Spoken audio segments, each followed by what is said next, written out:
I get it. I understand. You believe you're single because something is wrong with you. You've done everything right. You have prayed, you have waited, you have served, you're even still serving.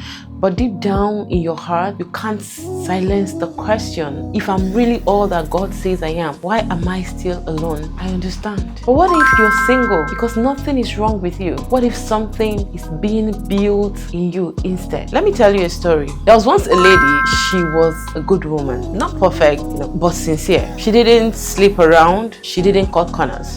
She didn't compromise her convictions just to feel chosen. She worked on herself. She stayed teachable, honored authority. She kept her faith even when disappointment became familiar. She did everything right. But somehow, everywhere she turned, it felt like someone was chosen instead of her. She watched people less prepared step into the role she had prayed for. She saw doors close without explanation. She felt invisible, qualified, available, faithful, yet overlooked. At some point, she started wondering if something was wrong with her, because the position she was created for was already occupied. Another woman sat in the place she believed God had promised her. Another woman wore the title. Another woman held the honor. And for a while, it felt like God was silent. But what no one saw was what was happening behind the scene. While she waited, she was being trained, not for attention, but for influence. She was learning humility, how to serve without entitlement. She was learning discipline, how to submit to process. She was learning wisdom, when to speak and when to stay silent. She was learning leadership, not from a throne, but from preparation room. She learned to carry herself with dignity when no one was clapping.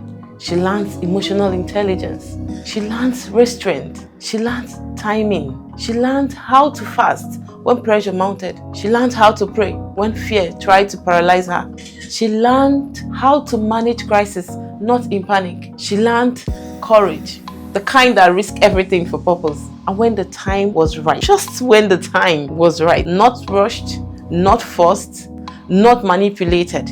Divine providence rearranged everything. The doors opened, position shifted, favors spoke louder than history, and she stepped right into the role she was born for, fully prepared, fully ready. Her name was Esther.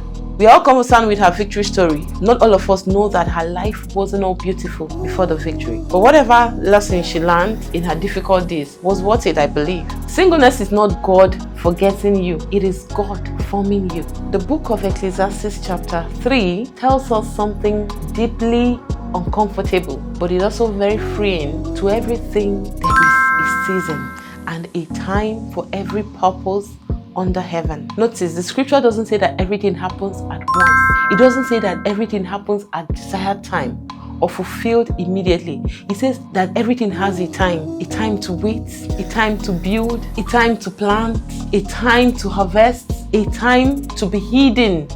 Yes, a time to be hidden, a time to be revealed. And here is what many believers miss. A season is not a verdict. It is not the final. It doesn't mean that's the end. It's not a diagnosis. It doesn't mean this is what you're going to now carry. It's not like it's a sickness that is permanent. It is not a rejection. No, your singleness is not God saying no. It is God saying not yet. And here is why. Because seasons do something permanent in us. Winter builds endurance. Spring builds expectation. Summer builds visibility. Autumn builds maturity. If Esther had stepped into queenship too early, she would have had a position without wisdom, authority without discernment, influence without prayer. Some of you are asking God for marriage, but God is working on capacity to lead, capacity to submit, capacity to communicate, capacity to forgive, capacity to steward influence. Let's destroy this lie once and for all. Delay does not mean denial. If delay meant denial, Joseph should have given up in prison. Never would he have gotten the opportunity to be a prime minister. David should have remained a shepherd boy, never a king. If delay meant denial, even the Esther we just talked about should have remained a slave girl, never a queen. But delay is often development in disguise.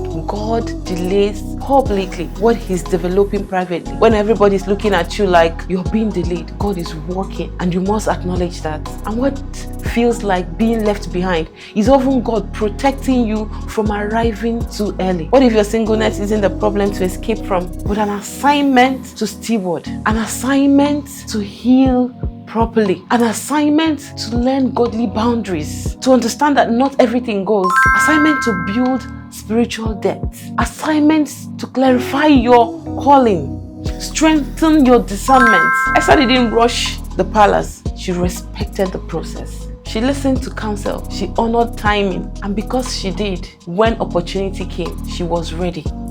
Let me ask you, are you ready? You want to live singleness so soon, but are you ready? Let me say this plainly. This season is not punishment. It is preparation. Nothing is wrong with you. Nothing. You're not behind. You're not forgotten. You are being seasoned.